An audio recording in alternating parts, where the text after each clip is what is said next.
人会转世投胎的，会六道轮回的。如果你不念佛、不用功修行，你永远会沉沦堕落的。我们讲一个公案给大家做参考。各位莲友，大家早上好，阿弥陀佛。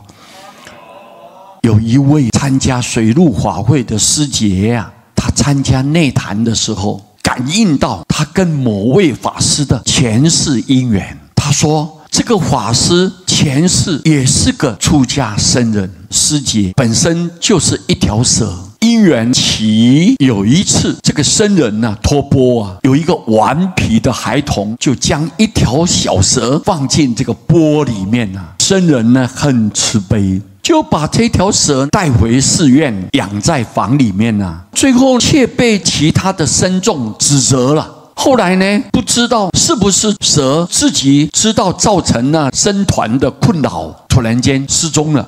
有一天，强盗进入这个寺院要抢劫呀，突然出现了一条大蛇，吓跑所有的盗匪呀。僧人认出这条蛇是从前所养的那条蛇啊。寺院里面的僧众很感念他，就让僧人把这条蛇留下来。这条蛇呢，它很有善根，会陪着僧人诵经打坐啊，好像会礼佛似的摆动头跟尾巴，好像也在恭敬一样。大蛇就寺院修行的这件事情呢传出去啊，慕名而来的信徒就越来越多啊，小道场香火越来越盛了。后来重建为大寺院。数年以后，蛇往生前就托梦给这个僧人，请求希望能够为这条蛇做超度佛事。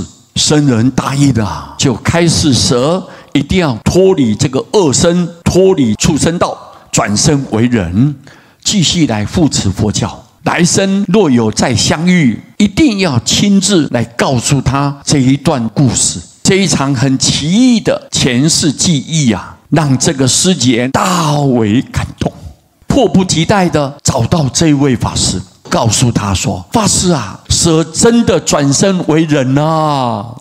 很多人都厌恶蛇啊、鼠啊之类的动物，让人害怕的生物。一旦遇上，不是持诸而后快，就是避之唯恐不及。但是再让人害怕也是生命啊，也是众生啊。佛说啊，我们不能轻忽任何一位众生，谁知道彼此会发生什么样的因缘呢？我们不知道啊。所以时时要警惕啊，要长养自己的慈悲心，不要去忽视任何的因缘。很多事情都可能因而改变啊。有一位信徒到了阴间地府啊，阎王一看，哎呦，他的寿命还有，就跟他讲说，你可以再回到阳间来。结果这个人说，阎罗王，你能不能教我怎么样修行，怎么样培养福报，怎么样广结善缘？结果阎罗王告诉他，你在路边或者在菜市场有看到人家要杀生的时候，你一定要记住，可能你没有办法及时的购买它，给它放生，但是你可以在旁边赶紧的念佛号，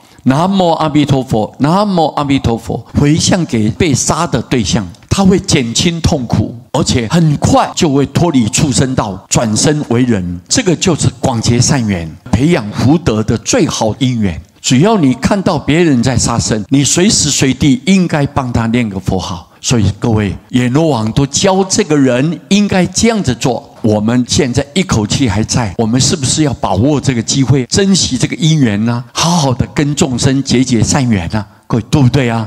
所以我们不要错失机会。这一点呢，这样这个因缘给各位大家报告。阿弥陀佛。